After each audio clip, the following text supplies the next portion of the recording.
যদি তেওঁ এই যাত্ৰা পলিটিক্যাল উদ্দেশ্য ৰাখি পেলাই কৰিছে তেতিয়াহ'লে তেওঁ যিটো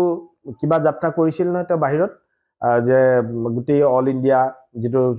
ভাৰত জোড়ো আন্দোলন মানে যিটো যাত্ৰা কৰিলে ফল কি পালে 4খনৰ ভিতৰত দেখোন 3খন আমিয়ে ৰাজ্য পালো গতিকে ৰাইজে সব বুজি পায় ৰাহুল গান্ধী আসলতে কি ধান্দাত কি কাম কৰি থাকে এতিয়া তেওঁ কিবা ন্যায় যাত্ৰা কৰিব খুজিছে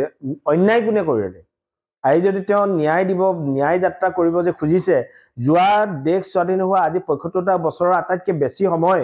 50 বছৰতকৈ অধিক সময় তেওঁলোকে ৰাজত্ব কৰিলে ভাৰতবৰ্ষত আজি তেওঁলোকে অন্যায় তেওঁলোকে কৰিলে আৰু তেওঁলোকে কৰা পাপৰ বাবে আজি প্ৰায়শ্চিত্ত কৰিবৰ কাৰণে হয়তো তেওঁ এনে ধৰণে গাঁৱে গাঁৱে ঘূৰিবৰ কাৰণে অসমত ঘূৰিবৰ কাৰণে হয়তো তেওঁ ব্যৱস্থা কৰিছে মই নাজানো তেওঁ এই যাত্ৰাৰ পৰা কি হ'ব কিন্তু ভাৰতবৰ্ষৰ ৰাইজে কংগ্ৰেছৰ ইতিহাস ভাল ধৰণে জানে সেই কংগ্ৰেছেই কিমান মানুহৰ ওপৰত অত্যাচাৰ কৰিলে আজি যি ৰাহুল গান্ধী আজি ন্যায় যাত্ৰাৰ কথা কৈছে তেওঁৰ পিতৃয়ে যেতিয়া তেওঁৰ বুঢ়ী আইতাক যেতিয়া ইন্দিৰা গান্ধী যেতিয়া ঢুকাইছিল যেতিয়া এগৰাকী সন্ত্ৰাসবাদী যেতিয়া তেওঁক এজন সন্ত্ৰাসবাদী টাইপৰ লোকে যেতিয়া তেওঁক হত্যা কৰিছিলে আৰু তেওঁৰ পুত্ৰ ৰাজীৱ গান্ধীয়ে কি কৈছিল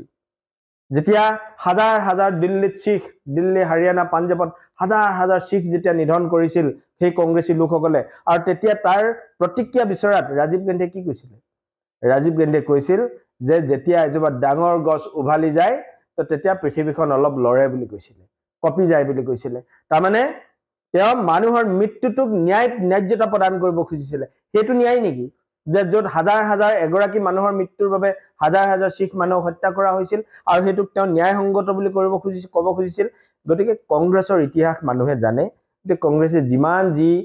যাত্ৰা কৰি লাভ নাই বিপৰীতে মই ভাবো যে তেওঁলোকে গাঁৱত গৈ ৰাইজৰ মাজত কথা পাতক দলৰ কাৰ্যকৰ্তাসকলক লগাওক তেতিয়া দল ৰাইজৰ মাজলৈ যাব নহলে ৰাজপথত তেওঁলোকে ন্যায় যাত্ৰা কৰি না ৰাইজক ন্যায় দিব পাৰিব নে নিজে ন্যায় বিচাৰি পাব কাৰণ তেওঁলোকে নিজে অন্যায় কৰা মানুহ তেওঁলোকে ন্যায় পাবৰ কাৰণে যোগ্যতাই নাই গতিকে কংগ্ৰেছৰ এই যাত্ৰা সম্পূৰ্ণ ফেল মাৰিব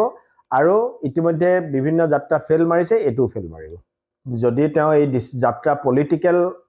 উদ্দেশ্য ৰাখি পেলাই কৰিছে তেতিয়াহ'লে তেওঁ যিটো কিবা যাত্ৰা কৰিছিল নহয় তেওঁ বাহিৰত যে গোটেই অল ইণ্ডিয়া যিটো ভাৰত জোড়ো আন্দোলন মানে যিটো যাত্ৰা কৰিলে ফল কি পালে 4খনৰ ভিতৰত দেখোন 3খন আমিয়ে ৰাজ্য পালো গতিকে ৰাইজে সব বুজি পায় ৰাহুল গান্ধী আসলতে কি ধান্দাত কি কাম কৰি থাকে এতিয়া তেওঁ কিবা ন্যায় যাত্ৰা কৰিব খুজিছে অন্যায় কোনে কৰিলে আই যদি তেওঁ ন্যায় দিব ন্যায় যাত্ৰা কৰিব যে খুজিছে যোৱা দেশ স্বাধীন হোৱা আজি 75টা বছৰৰ আটাইতকৈ বেছি সময় 50 বছৰতকৈ অধিক সময় তেওঁলোকে ৰাজত্ব কৰিলে ভাৰতবৰ্ষত আজি তেওঁলোকে অন্যায় তেওঁলোকে কৰিলে আৰু তেওঁলোকে কৰা পাপৰ বাবে আজি প্ৰায়শ্চিত্ত কৰিবৰ কাৰণে হয়তো তেওঁ এনে ধৰণে গাঁৱে গাঁৱে ঘূৰিবৰ কাৰণে অসমত ঘূৰিবৰ কাৰণে হয়তো তেওঁ ব্যৱস্থা কৰিছে মই নাজানো তেওঁ এই যাত্ৰাৰ পৰা কি হ'ব কিন্তু ভাৰতবৰ্ষৰ ৰাইজে কংগ্ৰেছৰ ইতিহাস ভাল ধৰণে জানে সেই কংগ্ৰেছেই কিমান মানুহৰ ওপৰত অত্যাচাৰ কৰিলে আজি যি ৰাহুল গান্ধী আজি ন্যায় যাত্ৰাৰ কথা কৈছে তেওঁৰ পিতৃয়ে যেতিয়া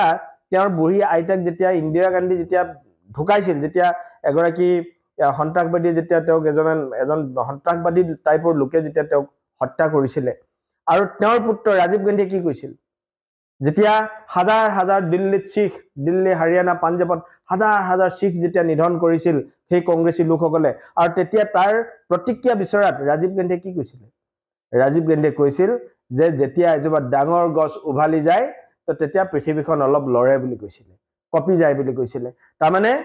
তেওঁ মানুহৰ মৃত্যুটোক ন্যায়্যতা প্ৰদান কৰিব খুজিছিল হেতু ন্যায় নেকি যে যত হাজাৰ হাজাৰ এগৰাকী মানুহৰ মৃত্যুৰ বাবে হাজাৰ হাজাৰ শিখ মানুহক হত্যা কৰা হৈছিল আৰু হেতুক তেওঁ ন্যায়সংগত বুলি কৰিব খুজিছিল ক'ব খুজিছিল গতিকে কংগ্ৰেছৰ ইতিহাস মানুহে জানে যে কংগ্ৰেছে যিমান যি